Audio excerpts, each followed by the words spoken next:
Kapitulo 1. Bulahan ang tao nga wala magalakaw sa tambag sa mga dautan.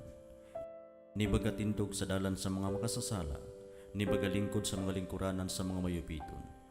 Kundili anaa sa kasuguan ni Jehova ang iyang kalipay. Ug sa kasuguan niya nagapalandong siya sa adlaw ug sa gabi. Ug siya mahisama sa kahoy nga natanom sa daplin sa kasapaan sa tubig, nga nagadala sa iyang bunga sa iyang panahon. Kansang dahon usab dili malaya, ug bisan unsa nga ginabuhat niya magamausuwagon. Dili ingon niini ang mga dautan, kundili ingon sa uhot nga ginapalit sa hangin. Busa dili magatindog ang mga dautan sa paghukom, ni ang mga makasasala diha sa katilingban sa mga matarong. Kaya naila ni Jehova ang dalan sa mga matarong, apan ang dalan sa mga dautan mawala. Salmo Kapitulo 2. Ngano nga nagalungot-lungot ang mga nasod, ug ang mga katawhan nagapalandong sa butang nga kawang.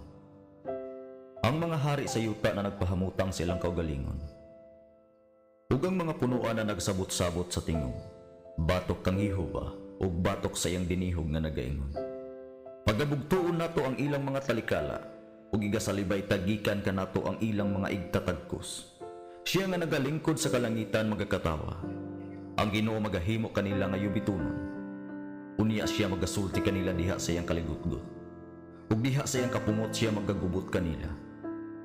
Ngani nga gibutang ko ang akong hari ibabaw sa Sion, ang akong bungtod nga balaan. Magamantala ako sa sugo, si Jehova nagingon kanako. Ikaw mo ang akong anak, gianak ko ikaw nining adlaw.